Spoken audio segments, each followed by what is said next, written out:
नमस्कार दोस्तों, स्वागत है आपका हमारे इस खास प्रेजेंटेशन में। आज हम बात करने वाले हैं एक ऐसी मूवी के बारे में जिसका ट्रेलर देखने के बाद काफ़ी दिनों से आप उसका इंतजार कर रहे थे। मैं बात कर रहा हूं 125 करोड़ के बजट में बनी कांतारा चैप्टर 1 के बारे में। दोस्तों, 2022 में आई कांतारा मूवी तो आपने जरूर देखी होगी, जिसने पूरे भारत को ही नहीं बल्कि दुनिया को यह दिखाया कि भारतीय लोक कथाएँ और संस्कृति कितनी गहराई और ताकत रखती हैं। कांतारा में हमें यह दिखाया गया था कि किस तरह से एक छोटे से गांव, उसकी परंपरा और देव विश्वासों के बीच इंसानियत की असली ताकत छुपी हुई है। लेकिन उस मूवी के बाद एक सवाल सबके मन में था, आखिरकार इन दैवी परंपराओं, भूताकोला और देवताओं से जुड़े रहस्यों की शुरुआत कहां से हुई? इस सवाल का जवाब आपको इस वीडियो में मिलेगा। तो चलिए शुरू करते हैं।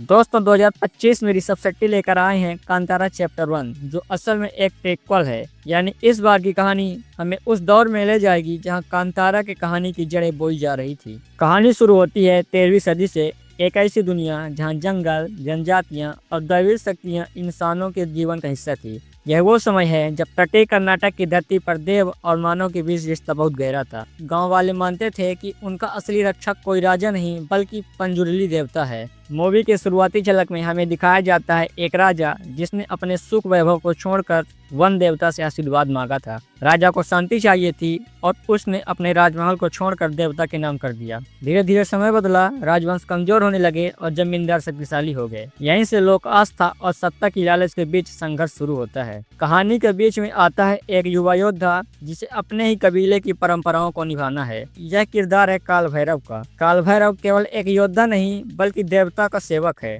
उसे देव के वचन और धरती की रक्षा करने की जिम्मेदारी दी जाती है। काल भैरव और उसका कबीला जंगलों में रहता है। उनकी पहचान है प्रकृति के साथ उनका गहरा रिश्ता, शिकार करना, पर्व मनाना और सबसे जरूरी रिचुअल डांस यानी कि भूताकोला करना। धीरे धीरे कहानी हमें गांव और जंगल के बीच ले जाती है।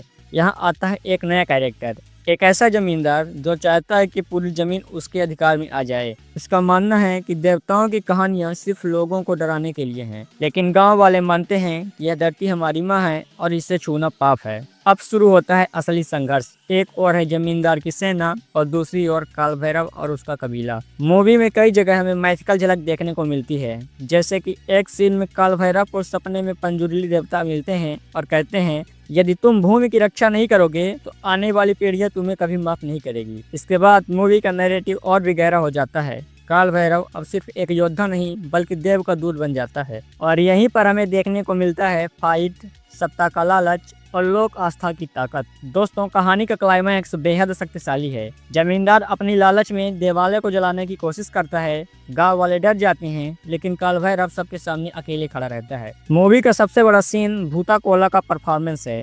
जब काल भैरव देव के रूप में डांस करता है तो मानो देवता स्वयं अवतरित हो जाते हैं। एक तरफ विश्वास और दूसरी तरफ लालच की खतरनाक फाइट होती है और अंत में देवता की शक्ति जीत जाती है। जमींदार हार कर मिट्टी में मिल जाता है, लेकिन काल भैरव भी इस संघर्ष में अपना बलिदान दे देता है। उसका यह बलिदान व्यर्थ नहीं जाता है। गाँव वाले मानते हैं कि अब से हर पीढ़ी इस बलिदान को याद रखेगी और यही कारण है कि 2022 में आई कांतारा में हम देखते हैं कि गाँव वाले हर साल भूताकोला क्यों करते हैं। तो दोस्तों, कांतारा चैप्टर 1 सिर्फ एक मूवी नहीं बल्कि एक आध्यात्मिक अनुभव है। यह हमें सिखाती है कि इंसान चाहे कितना भी शक्तिशाली क्यों न हो, लेकिन प्रकृति और आस्था से बड़ा कुछ भी नहीं है। दोस्तों, ऋषभ शेट्टी ने एक बार फिर से साबित कर दिया कि भारतीय सिनेमा में भी लोक कथा और संस्कृति की गहराई को दिखाया जा सकता है। अगर आपने कांतारा देखी थी तो यह मूवी आपको उसकी जड़ों तक ले जाएगी, लेकिन अगर आपने पहले मूवी नहीं देखी है तो अभी कांतारा चैप्टर 1 आपको मंत्रमुग्ध कर देगी। अगर इसके रेटिंग की बात करें तो ऑडियंस के द्वारा इस मूवी को 4 आउट ऑफ 5 रेटिंग मिली है और मेरी तरफ से भी इस मूवी को 4 आउट ऑफ 5 रेटिंग दी जाती है। तो दोस्तों, आज के लिए बस इतना ही। मिलते हैं अगले वीडियो में एक नए रिव्यू के साथ। तब तक के लिए जय हिंद।